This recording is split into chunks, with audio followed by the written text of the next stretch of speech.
धर्म प्रचार की आड़ में जाकिर नाइक बगदादी ब्रिगेड को भारत से आतंकी सप्लाई करने का मैनेजर बन गया था। जाकिर नाइक के खिलाफ टेरर फंडिंग से लेकर मनी लॉन्ड्रिंग तक के मामले शामिल है। ऐसे में सभी लोगों को जाकिर नाइक के बारे में जानना बहुत ज़रूरी है, कहीं कोई आतंक के गुरु के मीठे मीठे बोल और लालच में फंस न जाए और किसी आतंकी घटना का अंजाम न बन जाए। तो फ्रेंड्स, इस वीडियो में मैं आप लोगों को जाकिर नाइक के बारे में A to Z जानकारी देने जा रहा हूँ कि कैसे कुछ धर्म के ठेकेदार मासूम लोगों को, खासकर युवा लोगों को बरगला रहे हैं, क्या करना हराम है या क्या करना सही है सिखाते हैं और खुद बिल्कुल भी उस पर अमल नहीं करते। जाकिर नाइक का जन्म मुंबई महाराष्ट्र में हुआ था। वे बचपन से ही अखलाकर बोला करते थे। उनके पिता अब्दुल करीम नाइक 70-80 साल पहले डोंगरी में क्लिनिक चलाया करते थे। जाकिर नाइक ने भी यूनिवर्सिटी और मुंबई से MBBS की डिग्री पूरी की है। पढ़ाई के बीच जाकिर नाइक ने 1987 में साउथ अफ्रीका में इस्लामिक उपदेशक शेख अहमद दीदात का भाषण सुना। दीदात के भाषण से वे इतने इम्प्रेस्ड हुए कि पढ़ाई पूरी करने के बाद डॉक्टरी नहीं की, बल्कि वे 1991 में इस्लामिक रिसर्च फाउंडेशन की स्थापना करके लोगों को इस्लाम का उपदेश देने लगे, जिससे उन्होंने अपनी तरफ से कुछ नया नहीं बताया, बल्कि जो कुछ कुरान में पढ़ा है बस वही बोलते हैं। बाकी बहुत सी बातें तो कुरान में लिखी ही नहीं होती, जैसे गाय या दूध देने वाले किसी भी जानवर को नहीं खाना चाहिए, पर ये सब कुछ खाते हैं। और कुरान में बुर्के का कहीं भी जिक्र नहीं है। इस संस्था का मुख्य उद्देश्य था गैर मुस्लिम लोगों के बीच इस्लाम धर्म का प्रचार करना। दोस्तों, मलेशिया से जाकिर नाइक का एक वीडियो सामने आया है जिसमें वो कह रहा है कि रवीश कुमार, सागरिका घोष, राजदीप सरदेसाई, स्वरा भास्कर जैसे कितने भी लोग हमारे पक्ष में क्यों न बोले, अल्लाह उन्हें नरक में ही भेजेगा, क्योंकि वो मरते समय इस्लाम कबूल नहीं कर पाएंगे। दोस्तों, हमें आज तक ये बात समझ में नहीं आती है कि ये कटमुल्ले जन्नत का वर्णन इस तरह से करते हैं जैसे ये दोगले शटल ट्रेन से दिन में 10 बार जन्नत आते जाते हो।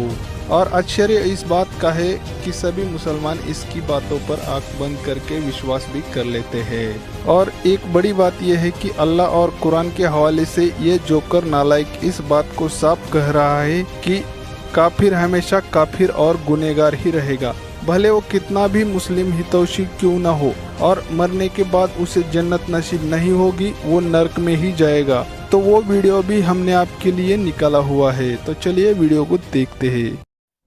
The next question from Furqan from Delhi, India.